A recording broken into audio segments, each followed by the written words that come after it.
Hello students, आप सभी लोगों का स्वागत है मैग्नेट ब्रेन्स हिंदी मीडियम में, जो आपको प्रोवाइड करता है 7वीं से 12वीं कक्षा तक के सभी विषयों के कंप्लीट वीडियो कोर्स, और वो भी फ्री ऑफ कॉस्ट। और ऐसा नहीं कि भाई एक चैप्टर या दो चैप्टर आपको फ्री करवाएं और उसके बाद कह दिया जाए भाई बाकियों के लिए सब्सक्रिप्शन लो, कोई सा चार्ज पे करो तब जाके कंप्लीट वीडियोस मिलेगी। तो भाई ऐसा यहाँ कुछ नहीं है। यहाँ आपको मिलता है best quality content, complete content, और इसके लिए आपको किसी तरह का कोई भी चार्ज नहीं पे करना।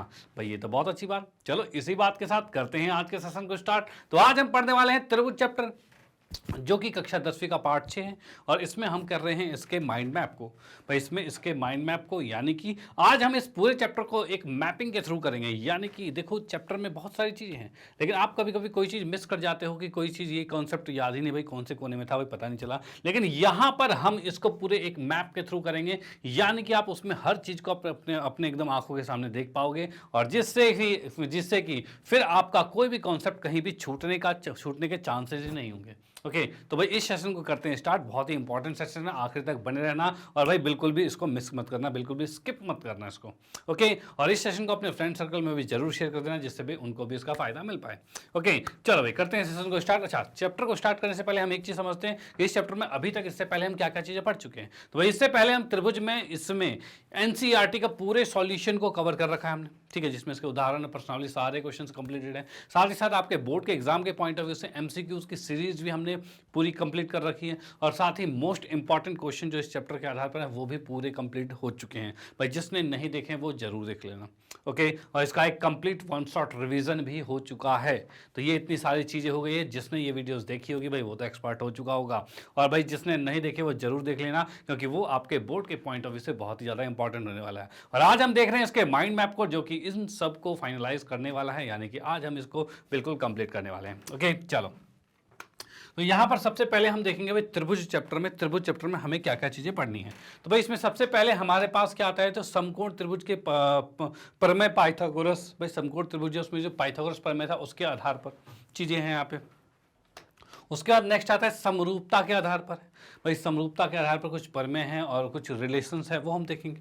उसके बाद नेक्स्ट आता है क्या, समरूप त्रिभुजों के क्षेत्रफलों के बारे में, भाई इसके बारे में भी है, ठीक है। और उसके बाद लास्टली हमारे पास आता है इसमें कुछ परिमेय और भी हैं, वो इन सभी चीज़ों को हम करने वाले हैं बेहतरीन तरीके से कंप्लीट।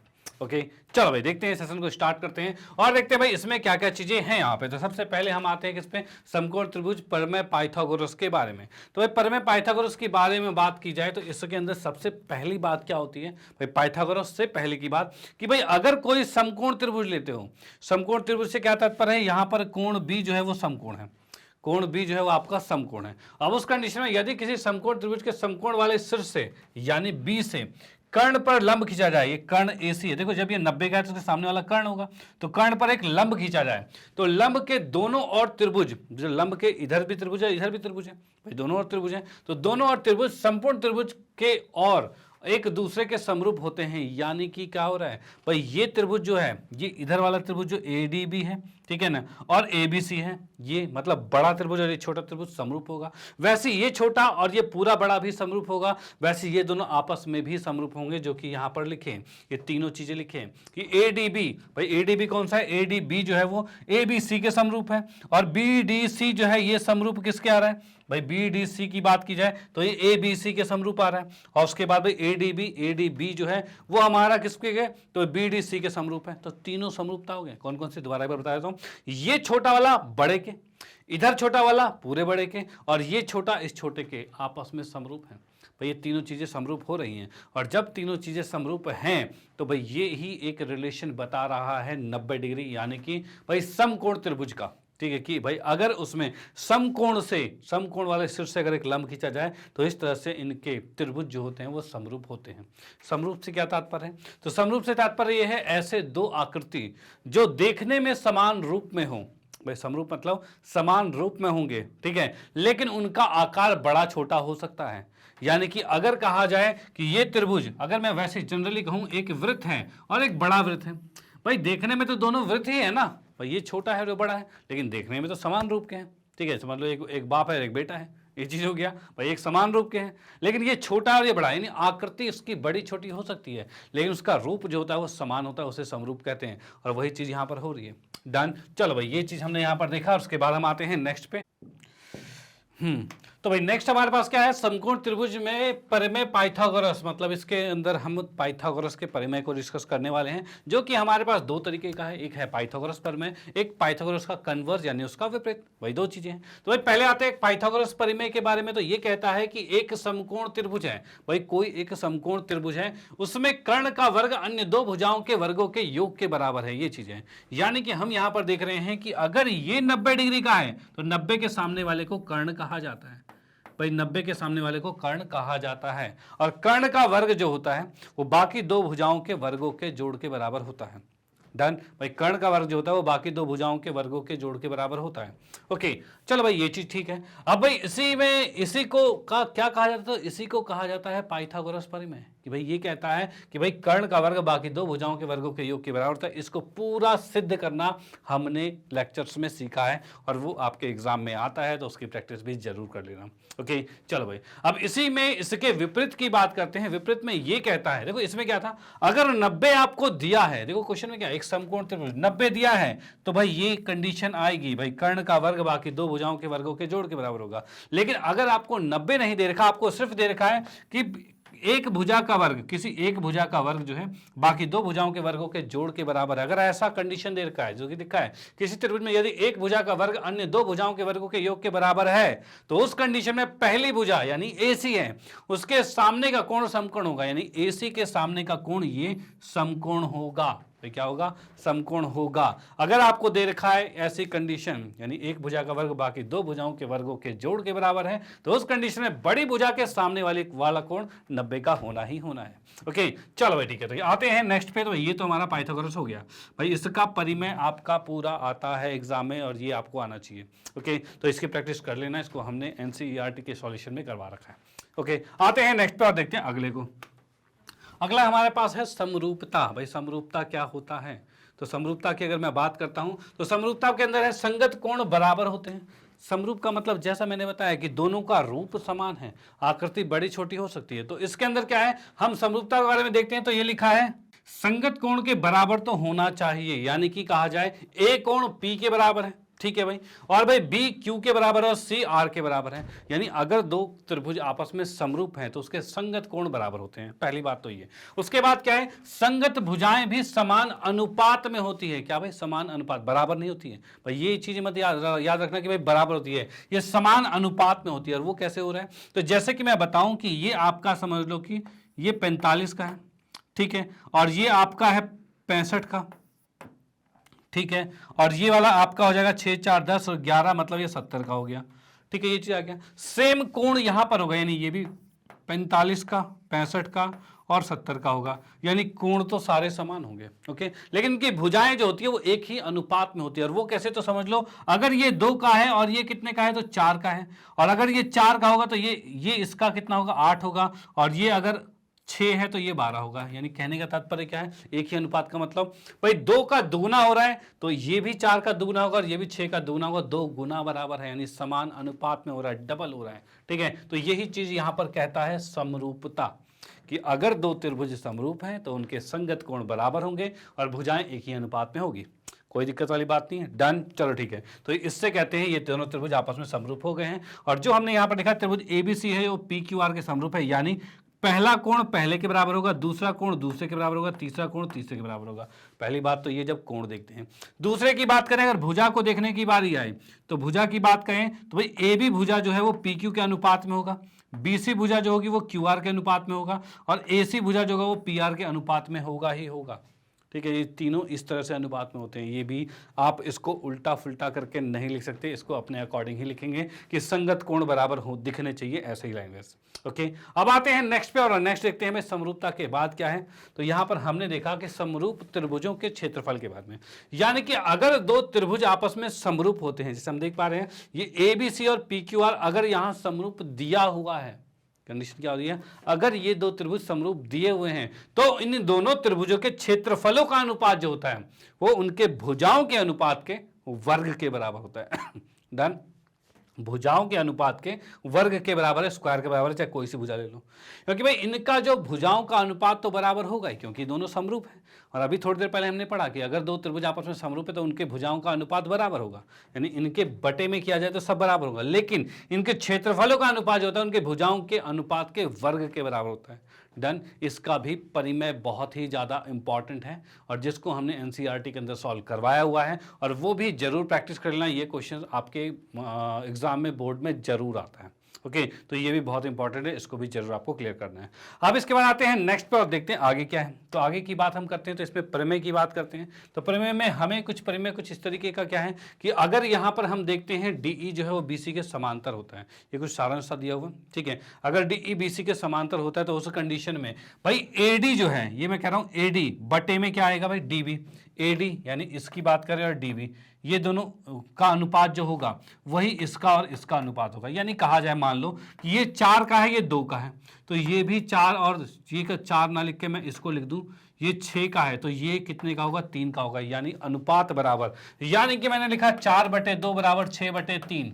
क्या ये दोनों बराबर आ रहा है भाई? हाँ बिल्कुल आ रहा है भाई। मैंने देखा 2 दूनी 4 आ रहा है और 3 दूनी 6 आ रहा है, यानी दोनों को बराबर हम लिख सकते हैं भाई। ये 2 और ये 2 आपस में बराबर हो सकता है, यानी कि इसके भुजाएं जो है वो एक ही अनुपात में आ गई है भाई, भुजाएं एक ही अनुपात में ये आ गई है। ओके, तो भाई वही चीज यहां पर क्या है कि भाई अगर ये रेखा इसके समांतर होगा तो ये भुजाएं एक ही अनुपात में होगी। और इसी को अगर मैं थोड़ा सा बदल के लिखूं, बदल के कैसे, तो ये हमने जैसे यहां पर देख लिया है एडी बटे में डीबी बराबर में है एई बटे में ईसी कर दिया है।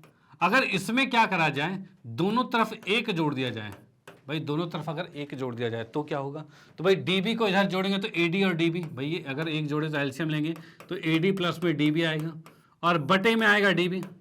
इधर की बात की जाए तो ये नीचे ईसी आएगा और ईसी इधर जोड़े तो एई और ईसी जोड़ेंगे, एई और इसमें जोड़ दिया गया ईसी के अंदर, तो भाई ये कितना आ रहा है एडी और डीबी जोड़ेंगे तो कितना आएगा भाई, तो एडी और डीबी जोड़ेंगे तो पूरा ए बी आएगा। तो हम इसमें देख पा रहे हैं ये ए बी आ रहा है और बटे में डी बी आ रहा है।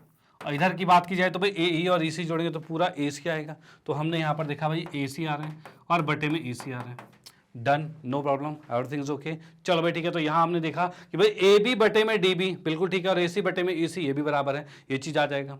ओके, अगर मैं तीसरे की बात करूं कि ये भी क्या होता है बराबर, तो इसके लिए क्या करना होगा, तो ये जो हमने सिद्ध किया है इसी में हमें -1 दोनों तरफ कर देते हैं, तब देखिए क्या आएगा, तो ए बी माइनस में क्या आएगा डी बी आएगा, ठीक है, और बटे में डी बी आ जाएगा। इधर की बात की जाए तो क्या आ रहा है ए ई माइनस में ई सी आएगा और बटे में ई सी आएगा। तो जैसा कि हम यहाँ पर देख पा रहे हैं क्या आ रहा है भैया, ए डी बटे में ए बी आ रहा है। अच्छा, ये वाला कंडीशन नहीं है, ये वाली कंडीशन नहीं है, ये वाली कंडीशन ये नहीं है, ये हम सीधे लिख सकते हैं। क्या आया था भाई, ए बी बटे में डी बी बराबर में ए सी बटे में ई सी आ गया भाई, ये सीधे डायरेक्ट आ रखा है, ये जो पहला सेकंड पार्ट हमारा आ चुका है। ओके, यानी हम देख पा रहे हैं इसके अकॉर्डिंग क्या, ए बी बटे में डी बी यानी पूरा बटे में ये और पूरा बटे में ये बराबर होता है आपस में, कोई दिक्कत नहीं है। उसके बाद नेक्स्ट क्या है, एडी यानी एडी बटे में ए बी यानी इस एडी के बटे में पूरा ए बी लिखा जा सकता है और इस ए के बटे में पूरा ए सी लिखा जा सकता है, ये भी अनुपात में होता है, याद रखना। जैसे अभी हमने लिखा ये 4 था, ये 2 था, ये 6 था और ये 3 था, यानी अगर मैं इस अकॉर्डिंग करता हूं तो क्या होगा, एडी पूरा कितना है तो 6 है भाई, एडी पूरा 6 है और ए बी की सॉरी एडी पूरा नहीं है, एडी बस 4 है, एडी बस 4 है और ए बी क्या है पूरा है जो 6 आ जाएगा। इधर की बात करूं ए ई कितना है, तो भाई ए ई है 6 और ये पूरा कितना आ गया 9 आ गया। डन। अब इसको अगर काटेंगे तब भी आंसर सेम आएगा, कैसे, तो देखिए भाई 2 दूनी 4 2 तिया 6 और 3 दूनी 6 3 तिया 9 यानी 2/3 2/3 आ रहा है, यानी ये भी बराबर है। तो यानी याद रखना ये सारांश ये है कि अगर ये इसके समांतर होता है तो भुजाएं इतने तरीकों से क्या हो सकती है, एक ही अनुपात में हो सकती है। कौन कौन सा हो गया, तो भाई ए डी बटे में डी बी और ए ई बटे में ए सी, पहला ही बराबर हो गया। दूसरा हो गया भाई ए बी बटे में डी बी और ए सी बटे में ए सी हो गया। तीसरा क्या हो गया, तो भाई ए डी बटे में पूरा और ए सी ए ई बटे में पूरा, इस तरह से हो जाएगा। डन। तो ये तीनों चीज़ें आपकी कंप्लीट हो गई हैं और इस तरीके से हम इसको कर सकते हैं। अब ये निकलता कैसे है, ये कैसे हम फाइंड कर पाते हैं, उसके लिए हम आएंगे नेक्स्ट पे। तो नेक्स्ट क्या है, तो यहाँ पर हम देख पा रहे हैं इसमें सबसे पहला पॉइंट जो ये कहता है डीई और बीसी अगर समांतर है, अगर ये इसके समांतर हैं तो इनकी भुजाएं एक ही अनुपात में होती है। यानी कि इसमें कहना चाह रहा है अगर कोई रेखा त्रिभुज की 2 भुजाओं को काटती है और वो तीसरी भुजा के समांतर होती है, भाई वही लिखा है इसमें लिखा है एक त्रिभुज की एक भुजा अन्य दो भुजाओं को अलग अलग बिंदु पर प्रतिच्छेद के लिए अन्य दो भुजाओं को एक ही अनुपात में विभाजित किया जाता है। भाई वही चीज कहना चाह रहा है, अगर एक रेखा यहां पर जा रहा है जो कि अन्य दो भुजाओं को एक ही अनुपात में विभाजित कर रहा है, ठीक है, तो ये लाइन इसके समांतर होगी। डन। तो भाई वही चीज यहां पे क्या रखा है, यदि ये समांतर है, डी समांतर है, तो उस कंडीशन में इसको एक ही अनुपात में विभाजित करेगा, और यही कहता था बीपीटी। एक बार और रिपीट कर देता हूं मैं, जिससे आपके कंप्लीट हो जाएगा चीजें। भाई ये कहना चाहता है अगर कोई एक रेखा है, ठीक है, जो त्रिभुज की दो भुजाओं को काटता है और तीसरे भुजा के समांतर होता है, भाई दो भुजाओं को काटता है और तीसरी के समांतर होता है, तो उस कंडीशन में इसकी भुजाएं जो ये काट रहा है वो एक ही अनुपात में काटेगा, यानी कि एडी, यानी ये एडी की बात करें तो एडी बटे में ये नीचे डीबी आएगा, तो भाई डीबी आएगा बराबर में एई आएगा, और बटे में क्या आएगा तो ईसी आएगा। भाई ये चीज आ गया, एडी बटे में डीबी बराबर में एई बटे में ईसी, ये चीज आएगा। Done, no problem. चल भाई ठीक है, तो यही चीज यहां पर है, और ये कहता है बीपीटी, या फिर बीपीटी कह सकते हो या फिर थेल्स परिमेय कह सकते हो, यही कहता है। और ये तो आपका सबसे ज्यादा इंपॉर्टेंट है, ये मोस्टली आपके एग्जाम में आता ही आता है, ठीक है। तो इसका परिमेय सिद्ध करना जरूर देख लेना, जो कि हमने आपके एनसीईआरटी के सॉल्यूशन में इसका करा रखा है, इसकी अलग से वीडियो भी बना रखी है। ओके चलो भाई ठीक है, तो इसका आप स्क्रीनशॉट लो। आते हैं नेक्स्ट पे और देखते हैं भाई आगे क्या चीजें है हमारे पास। आगे हमारे पास ये कह रखा है कि इसी का विपरीत कह रखा है। विपरीत क्या कह रखा है कि भाई विपरीत ये कह रखा है, यानी बीपीटी का विपरीत जो है, ये देखो इसी में कंफ्यूजन होती है। कंफ्यूजन ये होती है कि भाई पहले में ये था कि आपको समांतर दिया हुआ था, भुजाएं एक ही अनुपात में सिद्ध करना था पिछले वाले में, लेकिन इस बार भुजाएं अनुपात में दे रखी है, यानी एडी बटे में डीबी और ए बटे में सी, ये आपको दिया हुआ है, ठीक है। और आपको सिद्ध करना है कि ये रेखा इसके समांतर है, और ये जो रेखा समांतर होगी जो आप सिद्ध करोगे, यही होता है आपका बीपीटी का विपरीत होता है, ठीक है। और इसका भी परिमेय आपको सिद्ध करना होगा, ये भी आपको करवा ही रखा है, और ये भी मोस्ट इंपॉर्टेंट है। डन। ये दोनों आते हैं आपस में, ये याद रखना, कंफ्यूज ना हो जाओ कि कंफ्यूजन में एक इसकी जगह वो प्रूफ कर दिया, उसकी जगह ये प्रूफ कर दिया, भाई फिर गलत हो जाएगा, ठीक है। दोनों का आप देख लेना कि भाई क्या है, तो भाई फर्क सिर्फ इतना है, उसके अंदर आपको समांतर दे रखा था और भुजाएं अनुपात में ज्ञात करना था, इसमें आपको भुजाएं अनुपात में दे रखा है और समांतर आपको ज्ञात करना है। Done, no problem. तो ये भी आपका मोस्ट इंपॉर्टेंट था। आते हैं नेक्स्ट पे, और अगला क्या है वो देखते हैं। तो अगला ये कहता है कि यदि दो त्रिभुजों में संगत कोण बराबर है यानी कहा जाए इसके अंदर संगत कोण बराबर है, यानी ए जो है ए डी के बराबर है, यानी मैं कहूं ये ए जो है वो इस डी के बराबर है, और बी जो है वो ई के बराबर है। भाई बी जो है वो ई के बराबर है, इसको डबल के साथ कर दिया मैंने, भाई बी ई के, और सी जो है ये बराबर है एफ के, इसके बराबर अगर आपको दे रखा है। तो अगर किसी भी दो त्रिभुज में उनके संगत कोण बराबर हैं, तो उस कंडीशन में वो दोनों त्रिभुज आपस में समरूप होंगे, और समरूप होने पर क्या होगा, वो भी कैसे समरूप होगा, तो कोण कोण कोण समरूपता होगी। भाई कौन सी, कोण कोण कोण समरूपता होगी। Done, no problem. चलो भाई, तो ये यहाँ पर आपका कंप्लीट होता है कि भाई इस तरीके से दोनों आपस में समरूप हो जाएंगे, और दोनों का रीजन जो देंगे वो कोण कोण कोण, यानी तीनों कोण समरूप हैं, तीनों कोण बराबर हैं, इसलिए ये दोनों त्रिभुज समरूप हैं। यानी कि इसके साथ हम जो रीजन यहाँ पर लिखेंगे वो लिख सकते हैं कोण कोण कोण समरूपता।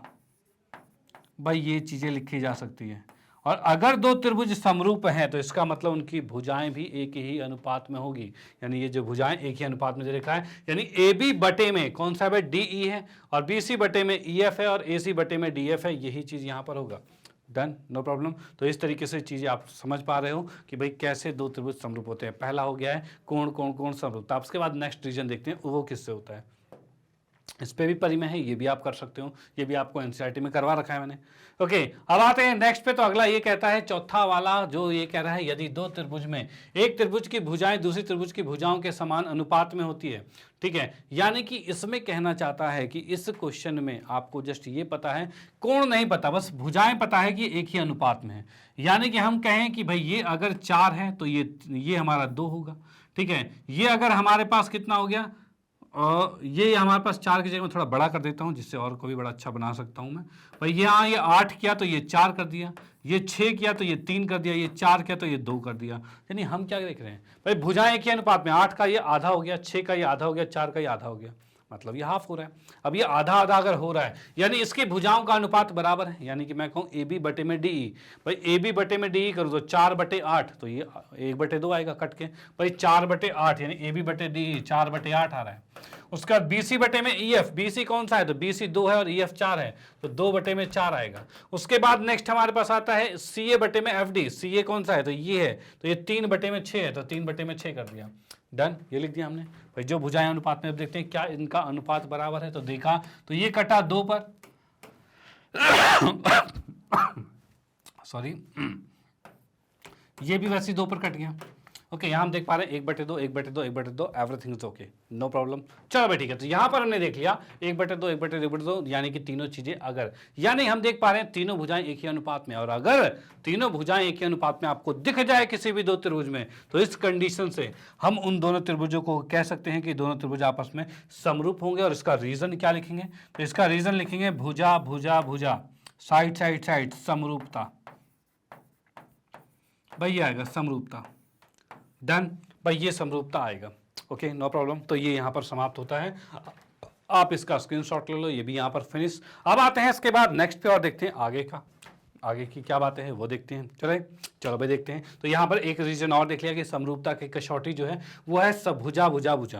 ओके, जब तीनों भुजाएं समान अनुपात में है तो वो दोनों त्रिभुज आपस में समरूप होंगे। अब आते हैं नेक्स्ट पे, तो नेक्स्ट की बात करते हैं यहाँ पर। तो देखा हमने, तो ये चीज हमारे पास दे रखा है, यदि किसी त्रिभुज में, हम यहाँ पर देख पा रहे हैं, यदि किसी त्रिभुज का एक कोण दूसरे त्रिभुज के एक कोण के बराबर है और इन कोणों को मिलाकर भुजाएं समान अनुपात में है, यानी कहा जाए कि अगर मान लो एक कोण जो है वो डी के बराबर है, ठीक है, और ये भुजा इसके अनुपात में है और ये वाला भुजा इसके अनुपात में है, ठीक है भाई, ये जो क्या है, ये दोनों एक ही अनुपात में और ये दोनों एक ही अनुपात में है, यानी कि इस कंडीशन में हम कह रहे हैं भाई ए बी और क्या है डी ई कर दिया है और ए सी, और हाँ बिल्कुल ठीक, जैसे कि हम देख पा रहे हैं भाई ए बी और बटे में डी ई किया है और ए सी बटे में डी एफ किया है। भाई ये दोनों भुजाएं एक ही अनुपात में कर दिया, और इन दोनों के अंतः कोण जो है, इन दोनों के अंदर जो कोण बना हुआ है वो भी बराबर है, यानी हम देख पा रहे हैं कोण ए जो है वो बराबर है कोण डी के। तो इससे क्या हो रहा है, तो पहली भुजा अनुपात में है, यानी कि हमने लिखा साइड, फिर कोण है, फिर कोण लिखा, फिर इसका फिर भुजा है, फिर भुजा लिखा, साइड एंगल साइड ये लिख दिया, यानी इसकी समरूपता की जो कसौटी आ गई है वो आ गई है भुजा कोण भुजा, इससे ये समरूप हो गया है। यानी इसमें हम देख पा रहे हैं दो भुजाएं अनुपात में और एक कोण बराबर है, उस कंडीशन पे ये क्या हो जाएगा, दोनों त्रिभुज आपस में समरूप हो जाएंगे, नो प्रॉब्लम। तो यहाँ पर एक समरूप की और कसौटी हमने यहाँ पर देखा, जो भुजा कोण भुजा के अनुसार हो रहा है, इसके आधार पर भी परिमेय आपके एनसीईआरटी में दिया हुआ है, जो कि आपके एग्जाम में भी पूछा जाता है।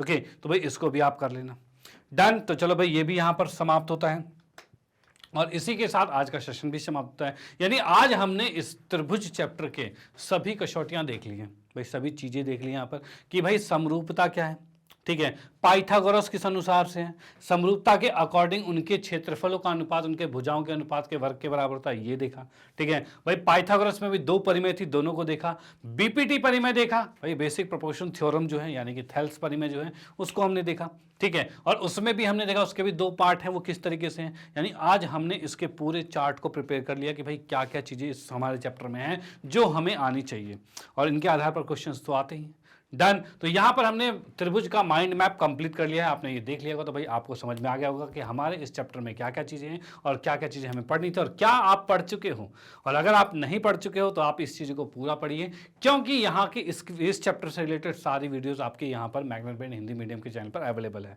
तो वहां पर पढ़ के आप अपने आप को एक्सपर्ट बना सकते हो, कोई दिक्कत नहीं। ओके, तो भाई यहीं पर हम करते हैं सेशन को खत्म, और उसके बाद आप मिलेंगे नेक्स्ट क्लास में नेक्स्ट चैप्टर के साथ, और उसके देखेंगे भाई उसके माइंड मैप के बारे में, उसमें क्या है, और वैसे ही करते करते हम पूरे चैप्टर को फिनिश करने वाले हैं। ओके, और बाकी आपके सैम्पल पेपर्स भी अवेलेबल हैं भाई, हर चीज़ अवेलेबल है एग्जाम के लिए, तो भाई उनका फायदा उठाइए, और इस सेशन को अपने फ्रेंड सर्कल में भी जरूर शेयर कीजिए, जिससे भाई उनको भी इसका फायदा मिल पाए, डन। तो भाई इसके बाद हम सेशन को समाप्त करते हैं, उसके बाद मैं फाइनली आपको बताना चाहता हूँ मैग्नेट ब्रेन के बारे में। तो भाई मैग्नेट ब्रेन एक ऐसा प्लेटफॉर्म है जो आपको प्रोवाइड करता है केजी से लेकर 12 क्लास तक के सभी विषयों के कंप्लीट वीडियो कोर्स, और वो भी फ्री ऑफ कॉस्ट। और रही बात हिंदी मीडियम की, तो 7वीं कक्षा से 12वीं कक्षा तक के सभी विषयों के कंप्लीट वीडियो कोर्स यहाँ पर अवेलेबल हैं। उसके साथ साथ भाई कॉम्पिटिटिव लेवल के एग्जाम जैसे कि एनटीएससी, ओलंपियाड, सीयूटी, इनकी भी प्रिपरेशन यहाँ पर करवाई जाती है, और साथ ही साथ भाई स्पोकन इंग्लिश भी अवेलेबल है, और यूपी बिहार बोर्ड की भी स्पेशल क्लासेस यहाँ पर चलती है। यानी ये सारे कॉन्सेप्ट यहाँ पर हैं आपके, और उसके बाद भाई इन आपके जानकारी में रिलेटिव में कोई भी हैं जो इन कक्षाओं में पढ़ते हैं, या इनमें से किसी चीज़ की तैयारी कर रहे हैं, तो उनको आप ये चीज़ें सजेस्ट कर सकते हो, जिससे भाई वो इनका फ़ायदा उठा पाएँ। भाई आपको फ़ायदा मिल रहा है, उनको फ़ायदा मिले तो बहुत अच्छा होगा। डन। और जैसे आप यूट्यूब पर पढ़ रहे हो, उसी तरीके से आप हमारी वेबसाइट का भी यूज़ कर सकते हो, जो कि है www.magnetbrains.com, और साथ ही साथ आप मोबाइल एप्लीकेशन भी डाउनलोड कर सकते हो, जो कि मैग्नेट ब्रेन्स के नाम का। ओके, इस मैग्नेट ब्रेन के ऐप को जैसे डाउनलोड करोगे और इसे या फिर वेबसाइट पर आते हो, तो यहाँ पर आपको मिलता है पूरा कोर्स बिल्कुल सिस्टमेटिक और अरेंज फॉर्म में। ठीक है, यहाँ पर आपको कोई भी वीडियो ढूंढनी नहीं पड़ती कि भाई कोई ये खो गई वो खो गई, नो, ऐसा कुछ नहीं है। यहाँ पर हर चीज़ें सिस्टमेटिक मिलता है। यानी आप जैसे कक्षा 10वीं हिंदी मीडियम में है, तो आप जस्ट क्या करोगे, आप उसमें हिंदी मीडियम पर क्लिक कर, जैसे आप इस पर आओगे, उसके आने के बाद हिंदी मीडियम पर क्लिक करना, उसके बाद कक्षा 10वीं पर क्लिक करना। डन। और 10वीं कक्षा पर क्लिक जैसे ही करोगे, तो क्लिक करते ही वहाँ पर क्या होगा, फिर आप अपने सब्जेक्ट पर आना। भाई गणित विषय पढ़ना है, गणित पर टिक कर दिया, क्लिक कर लो। उसके बाद अपने चैप्टर पर आ जाइए। उस तरह से सारी वीडियोस बिल्कुल लाइन में एकदम अरेंज फॉर्म में मिलेगी। ओके, और ऐसा नहीं कि इस चीज़ के लिए आपको पेमेंट करना पड़ेगा, तो नो, किसी भी चीज़ के लिए कोई पेमेंट रिक्वायर्ड नहीं है। हर चीज़ 100% फ्री है, और वो भी हाई क्वालिटी एजुकेशन, यानी क्वालिटी में कोई कॉम्प्रोमाइज़ नहीं, और भाई 100% फ्री आपको मिलता है। ओके, और आप चाहते हो कुछ एक्स्ट्रा नोट्स की अगर आपको रिक्वायरमेंट है, या एक्स्ट्रा बुक्स की रिक्वायरमेंट, तो उसके लिए आप हमारी इस वीडियो के नीचे एक डिस्क्रिप्शन बॉक्स में लिंक है, वहाँ पर लिंक पर क्लिक कीजिए, एक फॉर्म होगा, उसको फिलअप कीजिए। उसके बाद मैग्नेट ब्रेन की टीम आपसे कॉन्टैक्ट में आएगी और आपको बुक अवेलेबल कराने में आपको हेल्प करेगी। Done, no problem. चलो भाई ठीक है, तो इसके बाद में फाइनली आपको कहना चाहता हूँ, अगर वीडियो आपको अच्छी लगती है तो इसे लाइक कीजिए, न्यू है तो सब्सक्राइब कीजिए, और शेयर तो आप करते रहिए। Okay, bye, thank you.